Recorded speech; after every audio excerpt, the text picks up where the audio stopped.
রাজধানী চকবাজারে কেমিক্যাল গোডাউনের ভয়াবহ আগুনে এখন পর্যন্ত ৬৮ জনের মৃত্যু। ফায়ার সার্ভিসের ঘোষণার ৫ ঘন্টা পরও নিয়ন্ত্রণে আসেনি আগুন।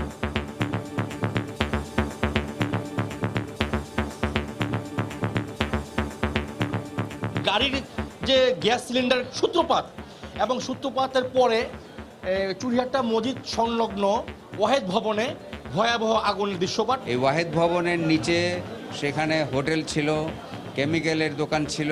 আমরা আগুনকে কনফাইনমেন্টে আনতে পেরেছি এবং এই কনফাইনমেন্টের ভিতরে এনে আমরা পেনিট্রেশনের মাধ্যমে ফায়ার ফাইটিং করে যাচ্ছি। হারানো স্বজনের খোঁজে মানুষের আর্তনাদ। ও ভাই, আমার জন্য বাসি জানাই, আমি সাই এসি মেডিকেলে নাই। দগ্ধ ও আহত অনেকে ঢাকা মেডিকেলে ভর্তি।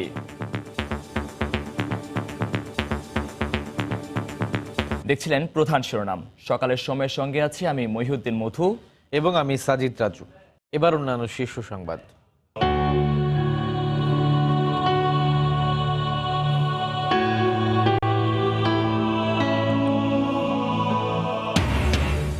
একুশের প্রথম প্রহরে ভাষা শহীদদের প্রতি রাষ্ট্রপতি ও প্রধানমন্ত্রীর শ্রদ্ধা। রাজধানী সহ দেশের বিভিন্ন স্থানে শহীদ মিনারে সর্বস্তরের মানুষ। সব মাতৃভাষা সমুন্নত রাখতে কাজ করছে সরকার। ২১শে পদক ২০১৯ প্রদান অনুষ্ঠানে বললেন প্রধানমন্ত্রী, দেশ গড়ার কাজে এগিয়ে আসার আহ্বান। এবং ভাষা আন্দোলনের স্মৃতি ধরে রাখতে রাজধানীতে রয়েছে হাতে গোনা কয়েকটি জাদুঘর ও সংগ্রহশালা। সংগঠনগুলোকেও এগিয়ে আসার আহ্বান গবেষকদের।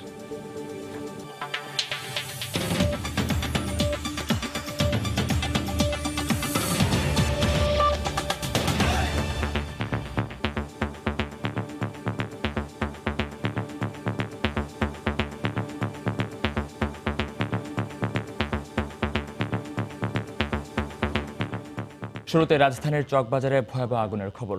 রাজধানীর চকবাজারে আগুনের ঘটনায় এখন পর্যন্ত ৬৮ জনের লাশ উদ্ধার করা হয়েছে। এদের মধ্যে নারী ও শিশুও রয়েছে। আহত হয়েছেন অগণিত মানুষ।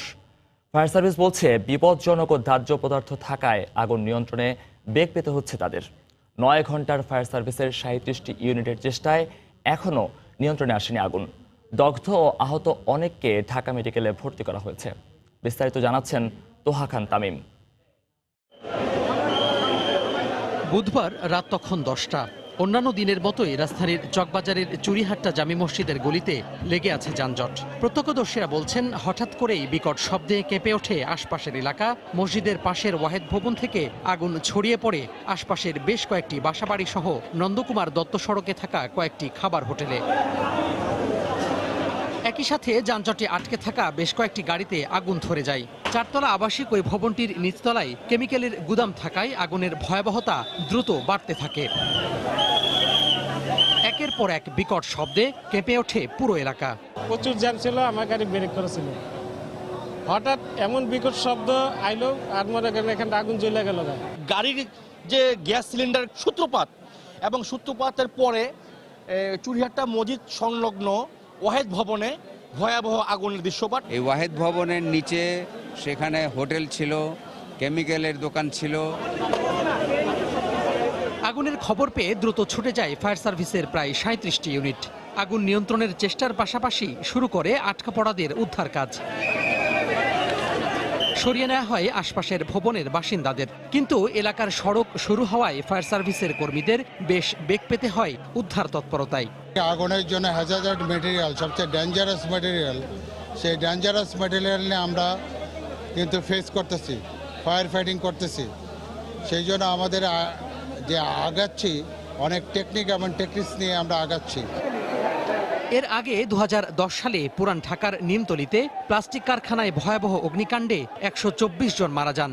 এরপর থেকে ওই এলাকা থেকে কেমিক্যাল গুদাম উচ্ছেদের জোর দাবি উঠলেও আজও তা কার্যকর হয়নি। তোহা খান তামিম, সময় সংবাদ, ঢাকা। এই মুহূর্তে চকবাজারে অগ্নিকাণ্ডের স্থানে রয়েছেন সহকর্মী ওমর ফারুক। সরাসরি যাচ্ছি তার কাছে। ওমর।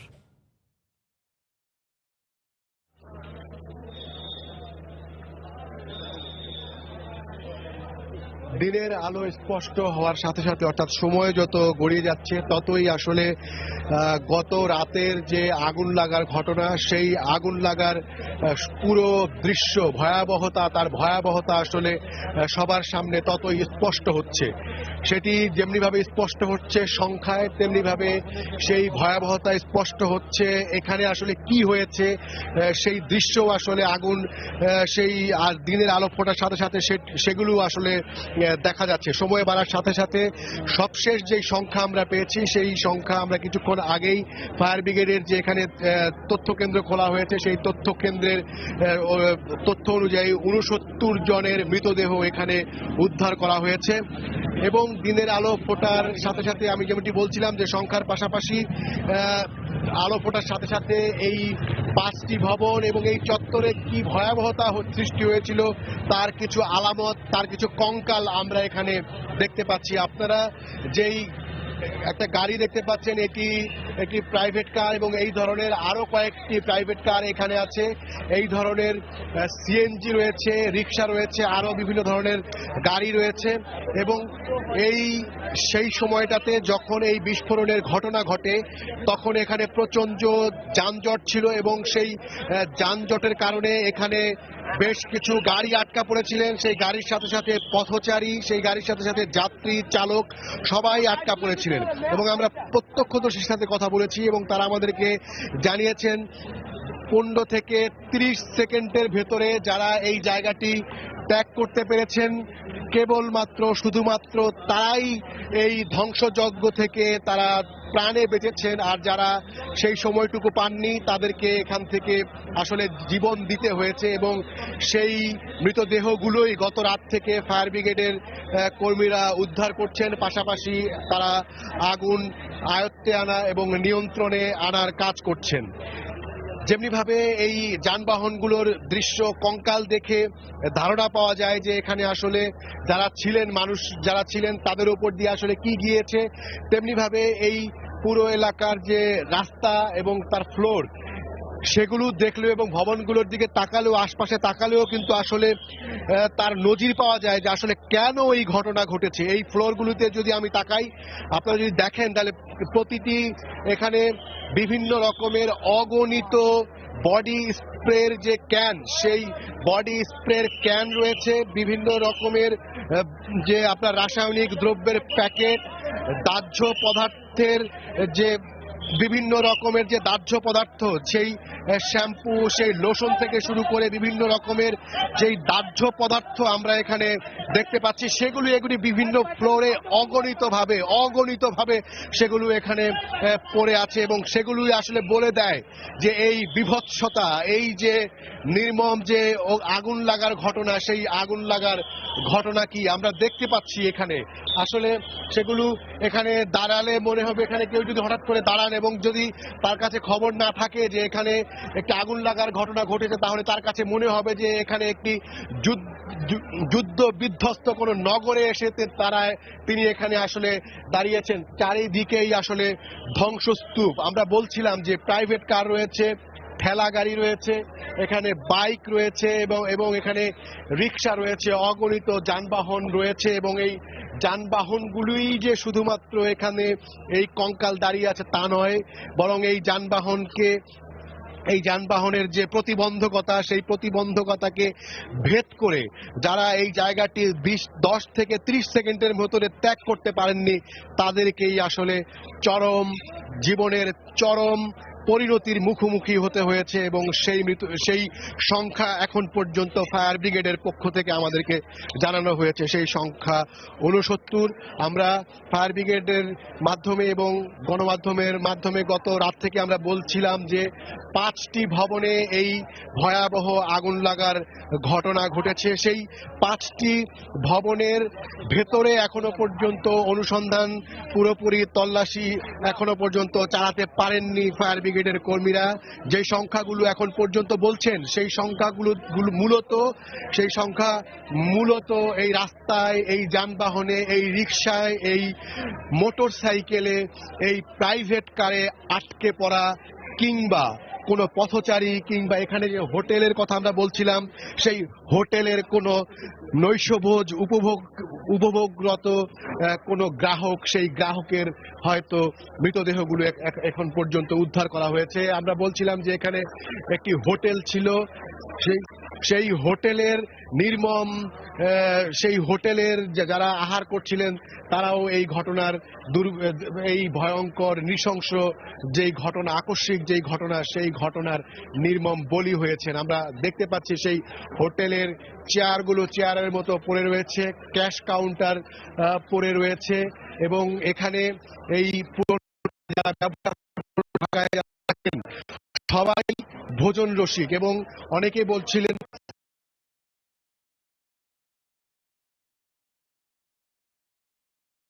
হোটেল থেকে সিলিন্ডারের বিস্ফোরণের ঘটনা ঘটেছে, অর্থাৎ এই অগ্নিকাণ্ডের পেছনে যে অনেকগুলো কারণের কথা বলা হচ্ছিল, সেই একটি কারণ মূলত আমরা এখানে যে এই আলো ফোটার সাথে সাথে এখানে এসে যে দেখে তার কোনো আসলে সত্যতা আসলে এই মুহূর্তে পেলাম না। আমরা যদি বলছিলাম, আমি যদি মাহবুব ভাইকে একটু বলি যে এই ফ্লোরটাকে দেখাতে, এই যে বিভিন্ন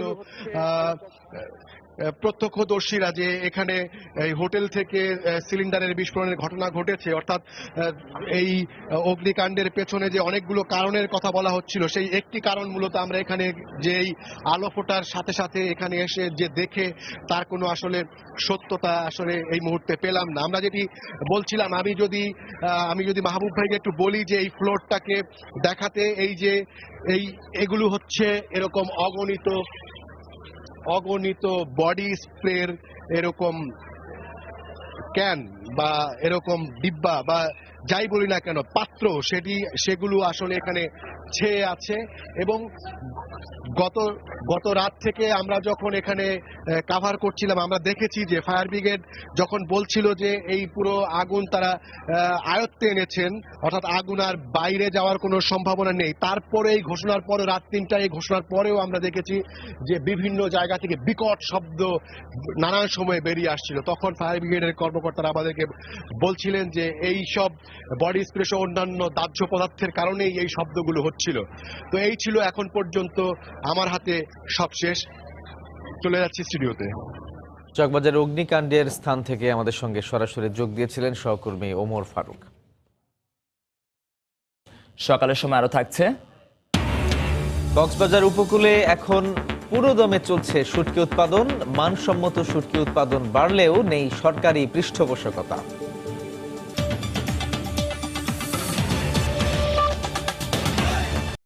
আগুনে দগ্ধ ও আহত অনেককে ঢাকা মেডিকেলে ভর্তি করা হয়েছে। এই মুহূর্তে সেখানে আছেন রিপোর্টার রাশেদ লিমন, সরাসরি চলে যাচ্ছে তার কাছে। রাশেদ,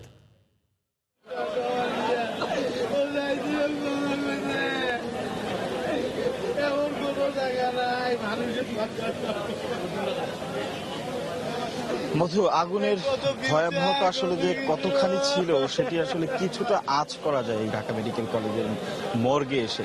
পুরান ঢাকার চকবাজার থেকে যেন, আমি সকাল থেকে এখানে আছি, চকবাজার থেকে যেন একটি মিছিল এসে মিলেছে এই ঢাকা মেডিকেলের মর্গে, এবং সেই মিছিলটি কিন্তু লাশের মিছিল। এবং এখানে কিন্তু স্বজনদের আহাজারিতে পুরো এলাকা কিন্তু ভারী হয়ে উঠেছে। এবং এখানে যারা স্বজনরা আছেন, এখন পর্যন্ত কিন্তু প্রায় 65টির মতো লাশ এখানে এসেছে। তো এর মধ্যে যে বিষয়গুলো, যে সবার স্বজন কিন্তু এখনো আসেনি, যারা এসেছে এখানে স্বজনরা, তারা কিন্তু সবাই তাদের যে লাশটি কিন্তু শনাক্ত করতে পারেনি। কিন্তু তারপরও যে বিষয়গুলো, যারা এখানে অপেক্ষা করছে, নিখোঁজ যারা রয়েছেন, তাদের নিখোঁজের যে স্বজনরা, তারা কিন্তু এখানে এসে অপেক্ষা করছেন। এবং মূল বিষয়গুলো, যে বিষয়গুলো আমরা দেখি এখানে এসে, তারা যারা আসলে কেউ কিন্তু লাশের যে বিকৃত অবস্থা, পুড়ে যে অবস্থা হয়েছে, সে অবস্থায় কিন্তু তারা আসলে অনেকেই তার স্বজনকে চিনতে পারছেন না। বেশ কিছু লাশ আছে এমন যেগুলো আসলে শনাক্ত করা অনেক কঠিন, এবং যারা শনাক্ত করতে পারছেন তারাও কিন্তু আসলে এই বিষয়টি নিতে পারছেন না। আসলে মূলত কথা, মৃত্যু বিষয়টি অনিবার্য, তবে এমন মৃত্যু কিন্তু কোনোভাবেই কাম্য না। কারণ যারা এখানে এসছেন, এসে যারা দেখছেন তাদের স্বজনের মৃতদেহটির এই অবস্থা, তখন কিন্তু আসলে তারা যে কান্নায় ভেঙে পড়ছেন এবং তাদের আহাজারিতে, যেটা বলছিলাম যে তাদের আহাজারিতে কিন্তু পুরো এলাকা ভারী হয়ে উঠেছে। এবং আমরা দেখেছি যে এখানে যে মর্গে যে লাশগুলো রয়েছে, এমার্জেন্সি যে মর্গ রয়েছে সেখানেও কিন্তু বেশ কিছু লাশ রয়েছে। হাসপাতাল কর্তৃপক্ষ কিন্তু মোটামুটি বলা যায় এই বিষয় মর্গগুলো খুলে দিয়েছেন। যারা আসছেন স্বজনরা তারা কিন্তু এসে লাশগুলো দেখছেন এবং চেষ্টা করতেছেন শনাক্ত করা যায় কিনা, এবং পরে সেগুলো নাম অনুযায়ী তালিকা দেখে তাদের লিপিবদ্ধ করে রাখা হচ্ছে। এই মুহূর্তে কিন্তু এখন পর্যন্ত যে অবস্থা, সেখানে কিন্তু লাশগুলো হস্তান্তর করা হচ্ছে না, কারণ এই প্রক্রিয়াটা আসলে একসাথে যেহেতু অনেকগুলো লাশ এখানে রয়েছে, সবকিছু মিলে যে কারণে আসলে এই মুহূর্তে এই লাশগুলো হস্তান্তর প্রক্রিয়া শুরু করতে হয়তো বা কিছুটা সময় লাগবে। কিন্তু স্বজনরা যারা রয়েছে এখানে লাশের জন্য অপেক্ষা করছেন, তাদের কিন্তু আসলে যত সময় পেরিয়ে যাচ্ছে তাদের কিন্তু আহাজারি আরো বাড়ছে এবং এই পুরো এলাকার এখানকার যে পরিস্থিতি, যেমনটি বলছিলাম যে পুরো পরিস্থিতি কিন্তু পুরো এলাকা কিন্তু ভারী হয়ে উঠেছে। এবং নিখোঁজ যে বিষয়টি, যারা আসলে পাচ্ছেন তারা কিন্তু আসলে সবকিছুর পরেও অন্তত লাশটা শনাক্ত করতে পেরে স্বজনরা বা তার সঙ্গে যারা এসেছেন তাদের একটু থাকে, স্বস্তির বিষয় থাকলে কিন্তু যারা আসলে এখনো নিখোঁজ রয়েছে তাদের কিন্তু উৎকণ্ঠা কিন্তু আরো বেশি। আমরা কাউকে দেখছি এখানে আসছেন, আবার কিছুক্ষণ পরে দৌড়ে তারা ঢাকা মেডিকেলের যে বার্ন ইউনিটে আহতদের যে চিকিৎসা দেওয়া হচ্ছে সেখানে যাচ্ছেন, সেখান থেকে না পেয়ে তারা আবার এখানে আসছেন এবং বারবারই যাচ্ছেন। বিশেষ করে যে বলছিলাম যে কিছু লাশ রয়েছে যেগুলো আসলে শনাক্ত করে বের করাটা আসলে অনেক বেশি কষ্টসাধ্য, সেই বিষয়গুলো আসলে তারা যে সেই লাশগুলোর কাছে যাচ্ছেন এবং এসে আবার ফিরে যাচ্ছেন, তারা কিন্তু যে নিখোঁজের তালিকা, সেই নিখোঁজের তালিকাও কিন্তু আসলে অনেক বড়। এবং এখন পর্যন্ত যে 65 জনের মৃতদেহ এসেছে, কিন্তু ধারণাই করা হচ্ছে স্বাভাবিকভাবেই এই সংখ্যা কিন্তু আরো বাড়বে। এবং সেই ধারণা অনুযায়ী আমরা দেখেছি বেশ কয়েকটি পরিবার বা বেশ কয়েকজন স্বজন, তারা কিন্তু আসলে এখনো পর্যন্ত জানে না যে তার সেই স্বজন বা তার সেই কাছের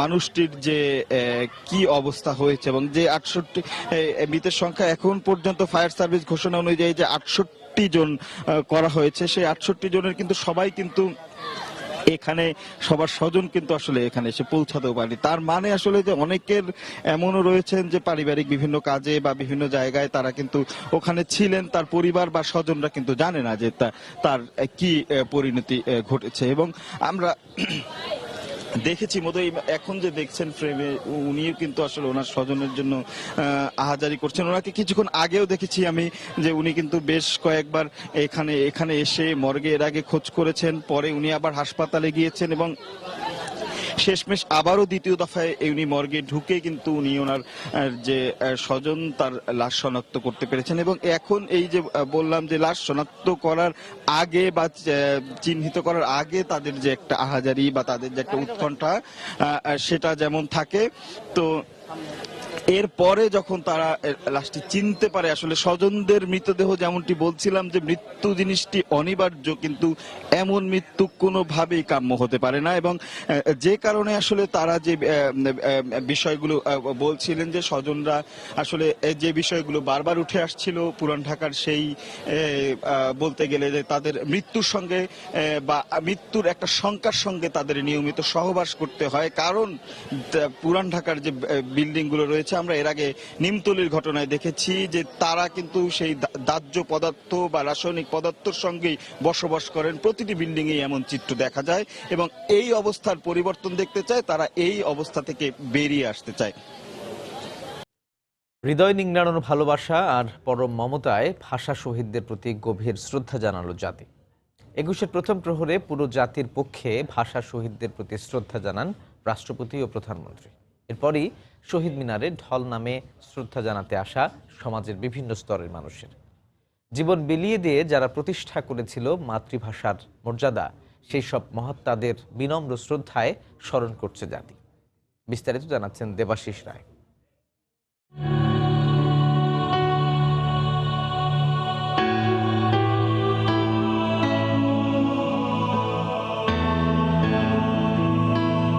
জাতির যে বীর সন্তানদের রক্তে শৃঙ্খল মুক্ত হয়েছিল দুঃখিনী বর্ণমালা আর মায়ের ভাষা বাংলা, বীর সেই সৈনিকদের অবদান ও সংগ্রামের দিনগুলোকে স্মরণ করল বাংলাদেশ।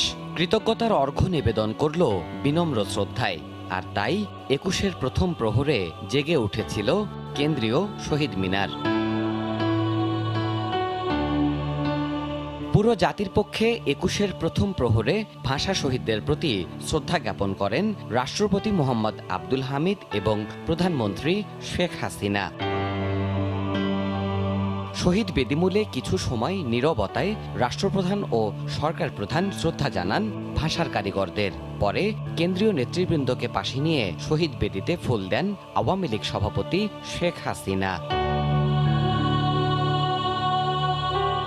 এরপর ভাষার মর্যাদার প্রশ্নে আপোষহীন সেই সব ত্যাগী আত্মার প্রতি শ্রদ্ধা জানান জাতীয় সংসদের স্পিকার ও ডেপুটি স্পিকার, সংসদে বিরোধী দলীয় নেতা এবং কূটনীতিকরা। আরও শ্রদ্ধা জানানো হয় ৩ বাহিনীর প্রধান, রাষ্ট্রীয় বিভিন্ন সংস্থা ও প্রতিষ্ঠানের পক্ষ থেকে। রাষ্ট্রীয় আনুষ্ঠানিকতা শেষ হলে ফুলেল ভালোবাসা জানাতে সর্বস্তরের জনতার পদভারে মুখর হয়ে ওঠে স্মৃতির মিনার। বাহারি ফুলের পুষ্পার্ঘ্য অর্পণে বেদিমূলে ভিড় করেন সামাজিক, রাজনৈতিক, সাংস্কৃতিক সংগঠনের নেতারা। ঐক্যের ২১ ধ্বনিত হয় মুক্তির জয়গানে। ২১ মানেই অন্যায়ের বিরুদ্ধে প্রতিবাদ, যাবতীয় সংকীর্ণতার ঊর্ধ্বে উঠে শুভবোধের অঙ্গীকার। ২১ মানেই আপন অধিকারের প্রশ্নে আপোষহীন থাকা। ২১-এর এই চিরজাগরুক স্বপ্ন জাগরুক রাখবে বাংলাদেশকে। মায়ের ভাষার প্রতিষ্ঠাতাদের রক্ত যুগে যুগে সমগ্র জনের মাঝে সঞ্চার করে যাবে দুর্বার গতিতে এগিয়ে চলার অদম্য প্রেরণা। দেবাশিস রায়, সময় সংবাদ, কেন্দ্রীয় শহীদ মিনার, ঢাকা। রাজধানীর চকবাজারে আগুনের ঘটনায় বিষয়ে ব্রিফ করছেন আইজিপি জাবেদ পাটোয়ারি। সরাসরি চলে যাচ্ছে সেখানে। আমাদের সার্চ চলছে এবং উদ্ধার কাজ এখন অব্যাহত রয়েছে এবং উদ্ধার কাজের সাথে সাথে পানি নিবানের কাজও কিন্তু, আগুন নিবানের কাজও কিন্তু চলছে। আপনারা কিছুক্ষণ আগে দেখেছেন যে উপর থেকে চেষ্টা করা হচ্ছে হেলিকপ্টার থেকেও বিষয়টি প্রত্যক্ষ করা এবং আগুন নিবানের জন্য যে প্রচেষ্টাগুলো আছে সর্বাত্মক প্রচেষ্টা তার রাত ধরেই চালিয়েছেন আমাদের ফায়ার সার্ভিসের কর্মীরা। আমাদের আইন শৃঙ্খলা বাহিনী তার রাত ধরে এখানে পাহারায় ছিলেন যাতে লোকজন, বাহিরের কৌতূহলী লোকজন এসে এই উদ্ধার কার্যক্রমকে ব্যাহত না করতে পারে।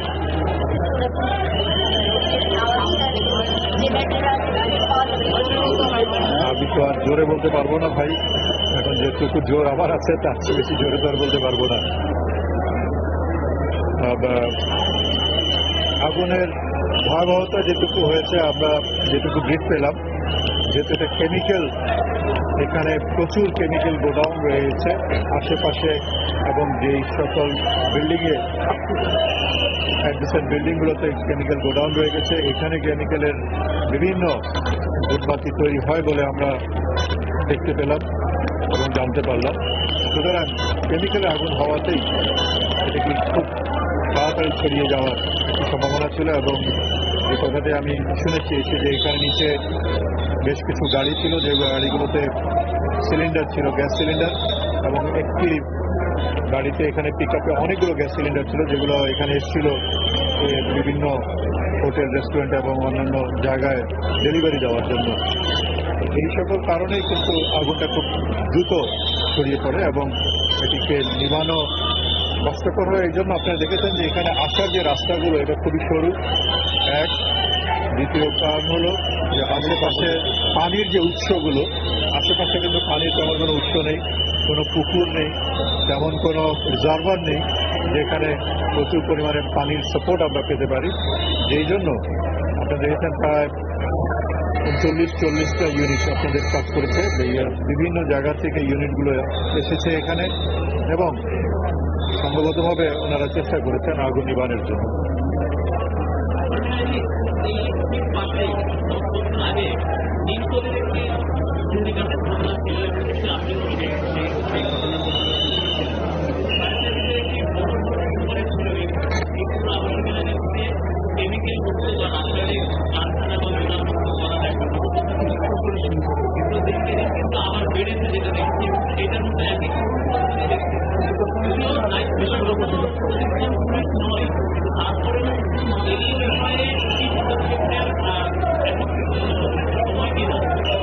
যে আমিও মনে করি এটা সময় এই আপনাদের এই আমাদের পুরান ঢাকার এই ঘিঞ্জি এলাকাগুলো থেকে কেমিক্যালের যে উৎসগুলো আছে এগুলো সরিয়ে ফেলা, এবং সেই জন্য আমি মনে করি আমাদের যারা যারা দায়িত্ব আছে এই ধরুন কেমিক্যাল এবং বিস্ফোরক অধিদপ্তর, সিটি কর্পোরেশন, আমাদের আইন শৃঙ্খলা রক্ষাকারী কর্তৃপক্ষ, ফায়ার সার্ভিস অথবা যারা আমাদের দায়িত্ব আছে আমাদের সমন্বিতভাবে বিষয়টা দেখা উচিত বলে আমি মনে করি এবং যত দ্রুত সম্ভব এগুলোকে সরিয়ে ফেলার ব্যবস্থা করা উচিত বলে আমি মনে করি।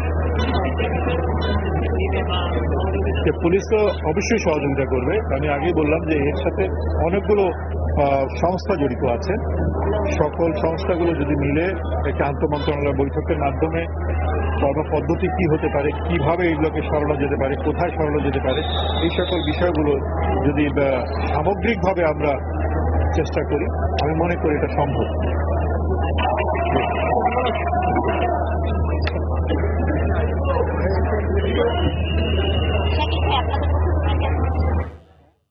রাজধানীর চকবাজারে আগুনের ঘটনায় ব্রিফ করছিলেন আইজিপি। আমরা সরাসরি ছিলাম এতক্ষণ সেখানে। সকালের সময় আরও থাকছে। বিশ্বের বিভিন্ন আন্তর্জাতিক গণমাধ্যমের শিরোনাম রাজধানীর চকবাজারে ভয়াবহ আগুনের খবর। ব্রিটিশ গণমাধ্যম বিবিসি প্রধান শিরোনাম চকবাজার।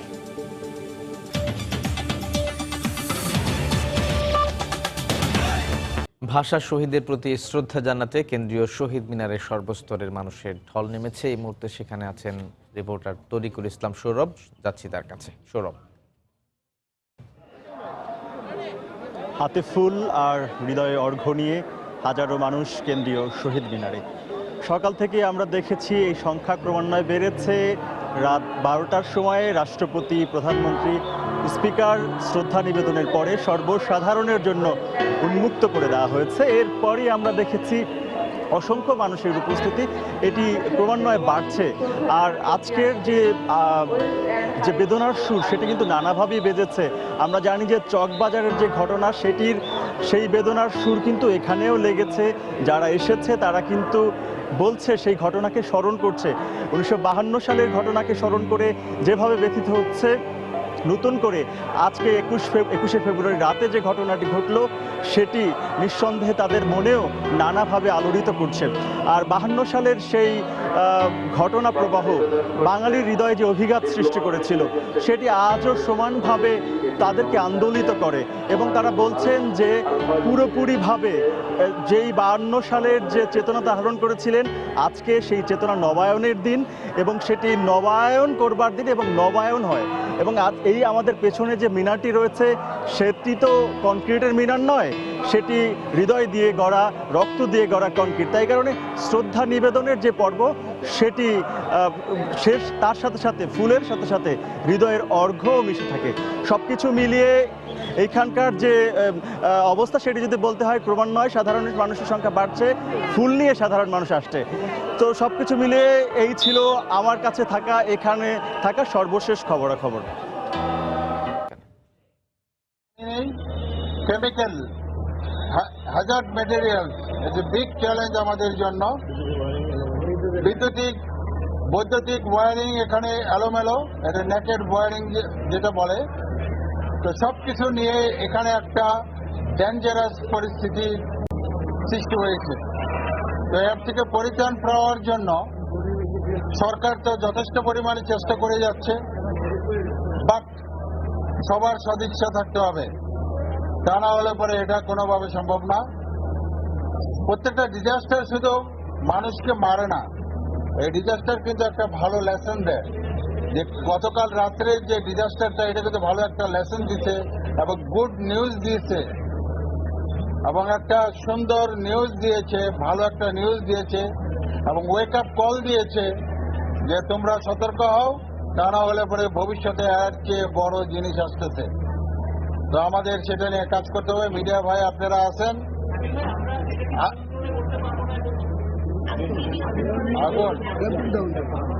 আগুন আমার কনফাইনমেন্টে আছে, মানে আমার আওতাধীন আছে, বুঝতে পেরেছেন? আমি এই নিয়ন্ত্রণ ওয়ার্ডটা উঠাই দিতে যাচ্ছি। এটা একটা বাজে ওয়ার্ড, ক্লিয়ার? কারণ আগুন ধরা মাত্র আপনারা শুধু বলেন নিয়ন্ত্রণ দিচ্ছেন না কেন, নিয়ন্ত্রণ দিচ্ছেন না কেন। তখন আমার উপরে এমনি তো হিমালয় পর্বতের পাহাড় থাকে, আরো পাহাড় আমার উপরে চাপিয়ে দেওয়া হয়, ঠিক আছে? সেই জন্য আমরা নিয়ন্ত্রণ ব্যবহার করব না, যে আগুন আমাদের আওতাধীন আছে, ক্লিয়ার? মানে কনফাইনমেন্টে আছে।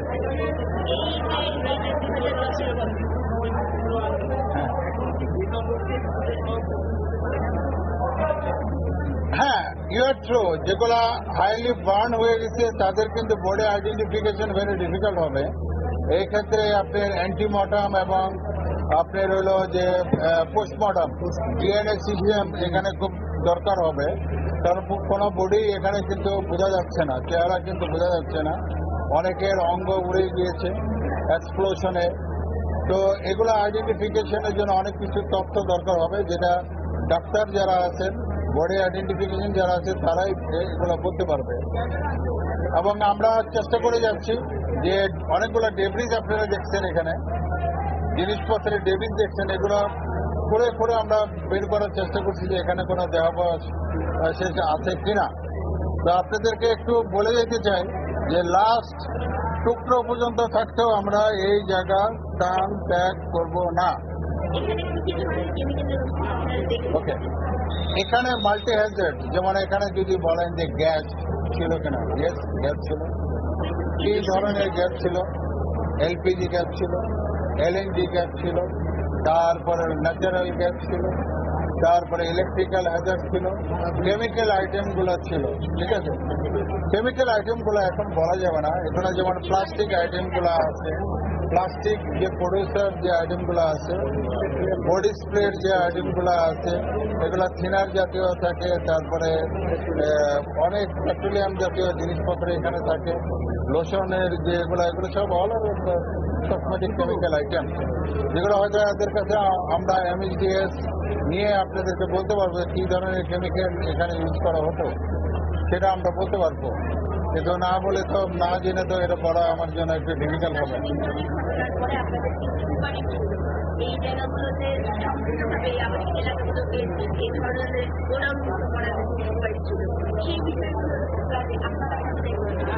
দেখেন, নিমতলী ঘটনার পরে অনেকগুলো সুপারিশ ছিল, একটা সেপারেট কেমিক্যাল ভিলেজ হবে।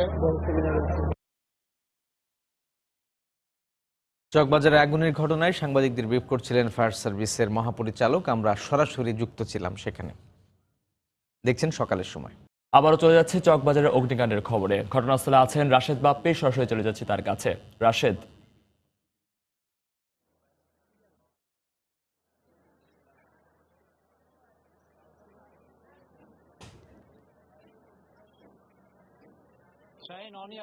ছবি অনিয়ার।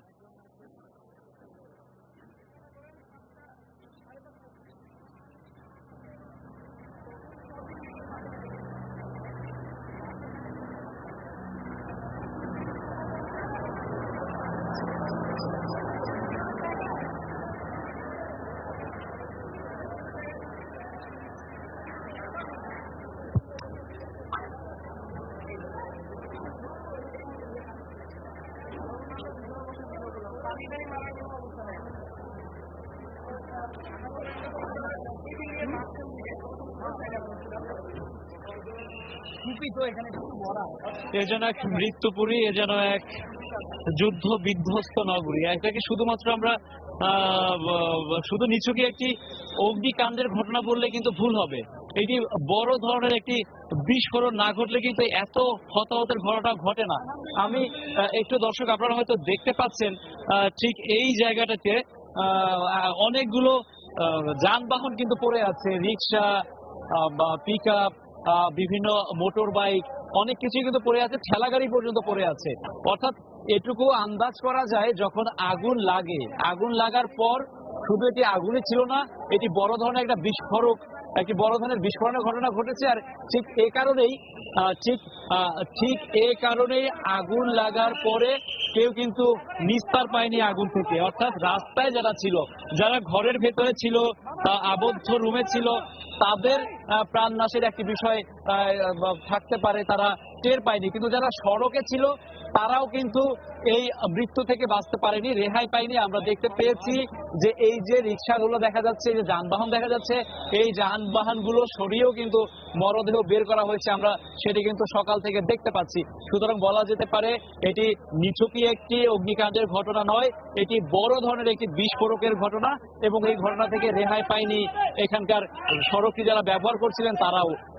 গভীর রাত, আবারও আমি একটি বিষয় জানিয়ে রাখতে চাই, পুরান ঢাকার বাস্তবতা কিন্তু রাজধানীর অন্য কোনো এলাকার বাস্তবতার সঙ্গে মিলবে না, মেলেও না। পুরান ঢাকায় কিন্তু সবসময় কিন্তু যানজট লেগে থাকে, রাত দিন 24 ঘন্টায় বলা যেতে পারে যে কর্মচঞ্চল একটি এলাকা।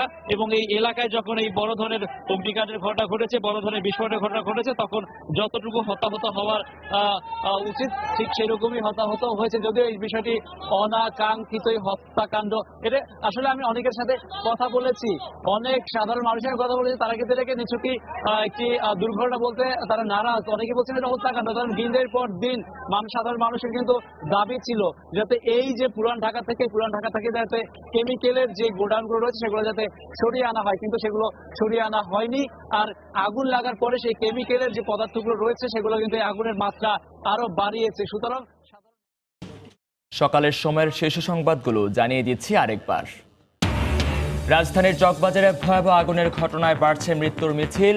এখন পর্যন্ত মৃত্যুর সংখ্যা 69। ফায়ার সার্ভিসের ঘোষণায় 5 ঘন্টা পরও নিয়ন্ত্রণে আসেনি আগুন। ও ভাই, আমার দোনো বাতি জ্বালায় আমি সাই আছি মেডিকেলে। নাই চকবাজারে আগুনের ঘটনায় হারানো স্বজনের খোঁজে মানুষের আর্তনাদ, দগ্ধ ও আহত অনেকে ঢাকা মেডিকেলে ভর্তি।